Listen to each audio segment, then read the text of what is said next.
Hey y'all, and welcome back to my channel.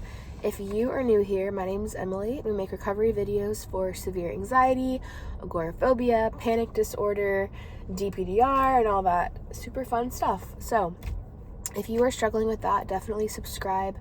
Check out the link in the description to this video for some resources, including my free recovery guide. So what I want to talk about today is probably one of the most common symptoms of the anxiety cycle, sensitization, DPDR as well, and that is brain fog. So if you're watching this, I've had my baby.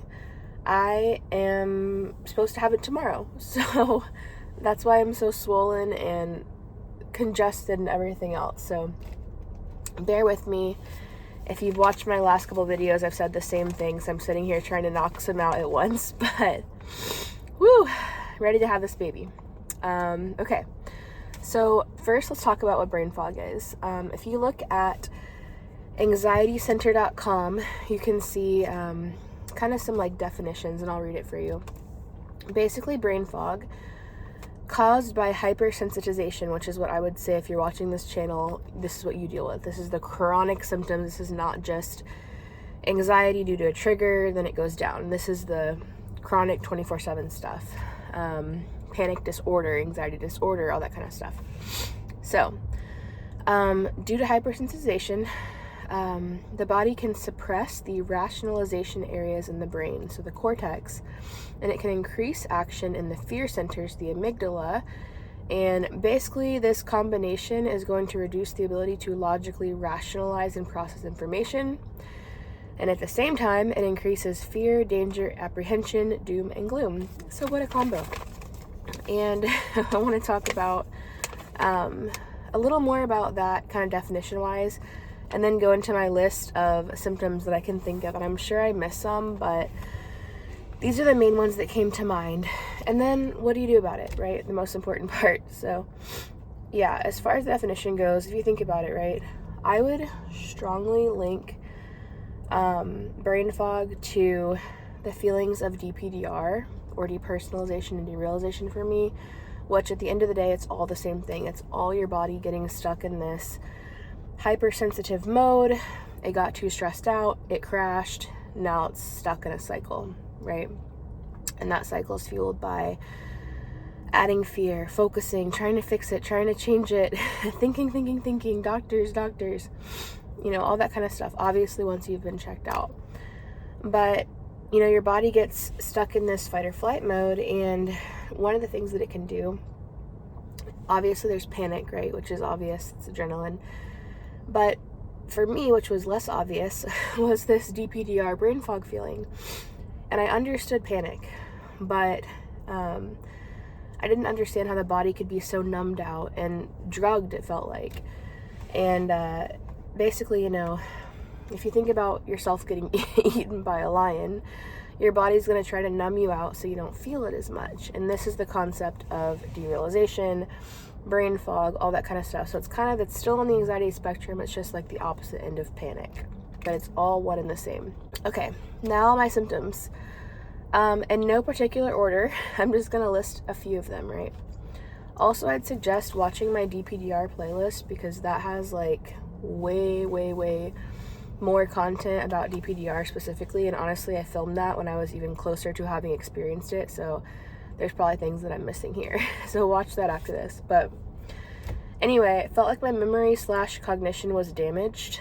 I'm gonna lump that in with the feelings of dementia. Literally felt like I could not think clearly. People would talk to me and I was just kind of like, what's happening, right? I felt so in my head. I feel like I was getting dementia. That's like the best way to put it, for sure. I felt high. Like, the best way to describe it, it's like I had smoked like way too much weed, and I felt slowed down and off, and nothing looked right, and kind of, you know, that paranoid, like, I feel so stoned feeling like that, or like I had taken like 4 Benadryl. So I felt very drugged, and for me it started after a surgery, so I was convinced that the anesthesia was still affecting my brain, because it felt like I was drugged, you know. Head pressure / ear fullness. Always felt like a pressure in my head. My ears felt weird and full and sensitive. If I was reading a book, I had to reread sentences. Like, I was just like, what am I even processing? I couldn't process information. People sounded off, quote unquote. So my husband would talk to me and I'm just kind of like, what are you saying? And then even like voice distortion due to the ear fullness, maybe that was one thing. Concepts of time, oh my gosh. So like, as my kids would hit milestones, like a birthday or I don't know, some sort of event or something, I felt like I was just kind of like watching it all pass by, and I felt like I couldn't experience it. Like, I'm just kind of like, what's happening? Like, I couldn't keep up, you know? And so I'm like, oh my gosh, they're having a birthday, and I'm like, oh, like, I couldn't process any of it. So I felt very detached for that reason. I felt like I was on autopilot, which, as I started really getting back into work and stuff, it in a way, it gave me confidence, because before I felt like I can't do any of this. Like, I was incapable, like literally brain dead. And then I felt like, well, I can. Somehow my body's doing it. Question mark, you know? So I felt very like autopilot, just somehow I was going, and I didn't know how I was going. I've already said this, detached, super detached. My vision was off, and then I'm going to link that with DPDR. So all the existential stuff, feeling unreal. Feeling unreal, feeling like, I don't know, just watch my DPDR playlist. I say so much more there. But numbed out emotions. So there was a period where I could not cry. And like, back when I was trying to force emotions, which I don't recommend, right? We don't want to chase an emotion or a feeling, but I would literally go in like my master closet and watch sad videos and just try to like elicit some emotion, and it wasn't there. So I felt very, very numbed out. I felt like if I turned my head like this to this, there's like a delay, and I was kind of like, oh my gosh, like I feel like a millisecond behind or something, which could also be due to the dizziness, which again, this is all one and the same, so a lot of these things overlap. And last thing I'll say is, I felt like when I talked to doctors, I would explain, you know, because they'd be like, here, take this anxiety medication, like Klonopin or Xanax or something. And I was like, the problem is it makes me more anxious, because what I want to feel is with it. You know, I want to feel normal with it, was like how I would describe it. And what happens, I take a Xanax and then I feel more out of it. So now I feel the brain fog plus even more drugged, which made me more anxious. So it was having the opposite effect. And I just wanted to feel like just normal, you know, not drugged. So I'm sure I missed a lot of symptoms there, but you can ask me questions in the comments if I experienced it, and I'm happy to elaborate. But that's kind of like the, you know, summary. And I will say, when this started for me, this was 24/7. Before I started recovery, I was dealing with this for 6 months before I started like a group coaching program, and I had 0 breaks, not a second, not even in my dreams. I kid you not, I had nightmares or I had the derealization in my dreams. It was literally 24/7, which made it even more scary. And later on in recovery, I got to the point where it came and it went, and then I was like, okay, well, at least I'm not fully damaged, right? At least it has a pattern, or it comes or it goes, you know. But in the beginning, it was so scary because I felt like, you know, again, like my anesthesia ruined my brain. Like it's not coming, it's not going, it's 24/7. So I kind of had to really approach recovery with a bit of blind faith, I guess you can say. Also, I had no other options at that point. I had tried everything else, and I had gotten everything rolled out, and there is nothing left that would have helped me or explained this. So anywho, I had to approach it with blind faith.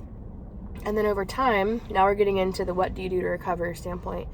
Download my free guide, because what you don't want to do is separate DPDR and brain fog as its own problem. Like, it's the same thing as a heart palpitation or insomnia or any of the other symptoms. I know that it feels worse if you're like me, because this was like my worst symptom, this and the dizziness and stuff like that. But for some people it's not, and those people typically will notice that their brain fog will lift sooner, and they're more focused on panic attacks or heart palpitations or whatever's going on. So all that to say, do not separate this. Do not make yourself unique. Do not fall into the lie of, nobody else has had this. They have, I promise you they have. I had it. I recovered and met so many people that have had it. And what's keeping you stuck in this cycle, is the focus, the fear, the trying to change it, the separating it, the telling yourself this is some different symptom, like everything else is anxiety, but this, what is this? This is causing everything. No, you have to obviously get things rolled out and then make the choice of, I'm going to respond. I'm going to use IDEAL, which is in my guide. I'm going to use that acronym to basically take the focus off, take the fear off, stop engaging with all of these thoughts, stop telling myself how terrible, terrible, terrible, terrible, terrible it is. It is terrible. It freaking sucks, okay? But I had to choose to stop telling myself it was terrible all the time and just tell myself, hey, it's expected. My body's in this state. It's expected. Move on. It's uncomfortable. Nothing you can do. Move on. And you'll notice that too, even when you start explaining it to people, right? And you're like telling, your spouse, or whatever, oh my God, it's so bad. I can't take this. I can't take this. Yes, you can. You will. You can, you will. You'll get out of it. And so be very careful about how you talk about it, how you think about it, how you engage with it. Simply, it's not going to be easy, but you want to get out of this. I know you do, of course, right? And so I don't want to sit here and talk about everything in my guide, because it's in the guide, it's free. Go check it out, download it. But read through that, take the symptom, put it under the anxiety umbrella, and start responding. Do not engage with it. I'm not saying ignore it. I'm not saying accept it as, something that it's not. It's not pleasant, okay? But understand why it's here. Believe why it's here. Understand that eventually it'll go away. And the only thing that's going to keep it going on your end is adding focus, adding fear, trying to change it, trying to fight it. All that kind of stuff. That is going to keep it going. So you have to choose, hey, this is anxiety. I'm going to use IDEAL. I'm going to trust the process. Move on. Nothing else I can do. Again, as long as you've been to a doctor and all that good stuff. So I hope this helps. If you're dealing with this, I'm so sorry. It's terrible. But you've got to just take it for what it is. Embrace it. Doesn't mean enjoy it. But understand that this is part of the process, and you have to break the cycle of anxiety around it so that it will go away. So anyways, leave me comments, let me know what you think, and subscribe.